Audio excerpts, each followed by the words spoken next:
Hi, I'm Bobby Dean, and you're watching Dante's Boxing Nation.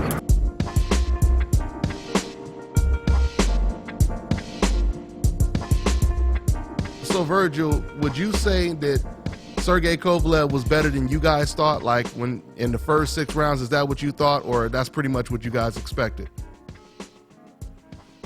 I expected him to be at his best. I expected him to be dangerous, and we prepared for all of that.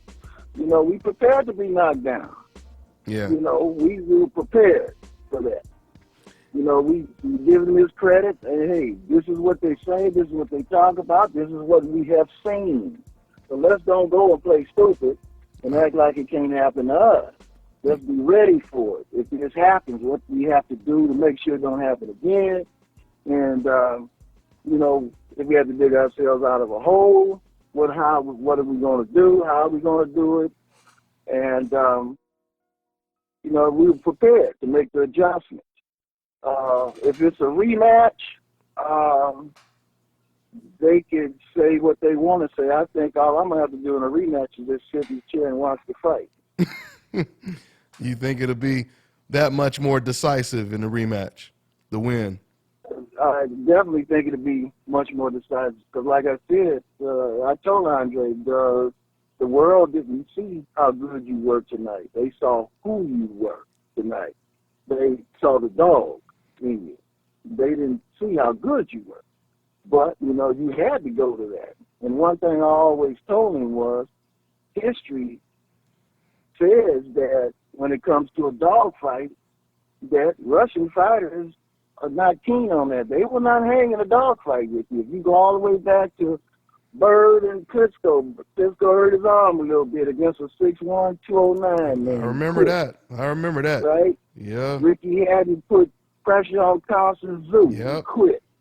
Dennis Phillips put it on him. He quit. Abdullah, who beat Cotto in the amateurs handily in the pros, Cotto knocked him out. Yep. Right? Klitschko quit against Fury. It ain't about him not pulling the trigger. It's that dog fight. Manny even knew that. He knew how to protect him and who to pick. But anytime you saw him get beat up and knocked out, it was a man who put him in a dog fight. Interesting. And I don't look at Salido and Lomachenko, even though Salido was a little long in the tooth, he had just enough left to show you what to do with that type of talent. Yeah. And it's true, that type of fighter, like Salido was, could throw Lomachenko completely off his game because it becomes a different type of fight. And the advantage that we had as far as that, we came up in California. So we grew up fighting Hispanic kids, tough, dog fighting kids. Uh-huh. So we grew up with that. So we were, ready to go through that type of fight if we had to do it. So once I saw that he didn't have a clue on what to do and didn't want to engage there, then we stayed there. Man, that's an interesting breakdown, man. Speaking of what you just said right now, Virgil, you think that has something to do, because a lot of people ask, why did Kovalev let Ward off the hook after he knocked him down, and then in the second half, he slowed down completely? So is that why you believe he did that? You believe he didn't have that type of dog in him? I mean, he used a lot of different excuses why he slowed down. What do you think? Well, I mean, not his fault, but his career so far has suggested that he's a front runner. Now, that's not a weakness. That means he goes in the ring, he gets the job done, and it's over. Mm-hmm. Yeah. So he hasn't had to, regroup. Even when, Shalimba got up anything, he still had to work, but he knew he was in charge of the situation. Uh-huh. Yeah. So since you're in charge of the situation and the other guy is fighting to either steal the round or survive the fight, it makes it a little easier. But now you got this other guy, he's trying to win the fight. And he ain't caring how hard you punch, he's attacking you. Mm-hmm. So I think that was a little something different to him. And it's nothing that he could do about that. You have to come out of the crib to be able to deal with that. Because, Andre could have even done better on the inside, but we had to make Kovalev was sure tying him up quick. Kovalev was tying him up quick when he got on the inside too, though. That's what's so funny, is that everybody want to blame the one who's attacking is holding. Yeah. I'm attacking you to just hold you? Yeah. No, anytime anybody gets you in a headlock, they don't want to fight you there. We all been in schoolyard fights where we knew the other guy was better than us, but we knew we was going to have to chunk him.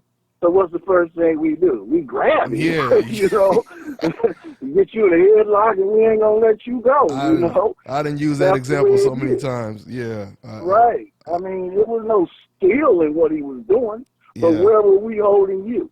Yeah. See, there's a difference between holding you, and it's just like the referee, Mr. Bird, said. He said, I saw a man tying one man up with one arm and hitting him with the other one, but I saw the other man holding the man with both hands. Completely. Completely. Yeah. Right? Yeah. So if he was holding you, then your hand should have been free to punch. Exactly. And that was the one thing I was so curious to see, how would Kovalev deal with the inside game? And now we know. He just said, you know what? I'm not going to fight Ward at all on the inside. I'm just going to hold him. That's pretty much, that was his game plan for the inside. I mean, I believe that was their game plan, to hold him on the inside. So if Sergey Kovalev is taking away Andre Ward's inside game, and we all know that Andre Ward is masterful on the inside, how do you guys get around that problem?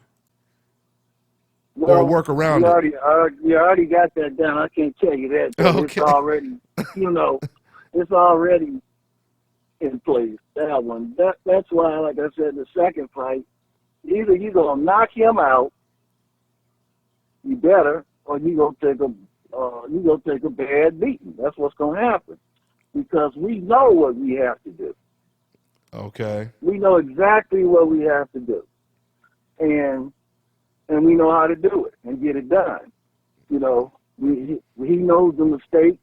We know the mistake that was made, and that's not going to happen. So we're going to have to knock him out. Man. You're going to have to. Because it's nothing you're going to be able to do. Uh-huh. You can't teach infighting in a period of weeks and months. That's years. Uh-huh. Yeah. You see, and there's different types of infighting. If you look at it, we have the infighters who don't touch each other, don't use one hand, don't grab. Then you have what I call the Sandy Sadler in the fight, where I maneuver you with one hand and move you into the other punches. Or I feel you. When I feel you relax, I'll punch.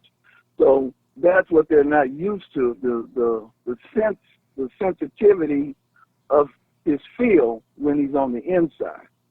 So all you could do is grab. Yeah. But like I said, the next time we know what to do when you grab it. Hi, you're watching DONTAE'S Boxing Nation. Woo!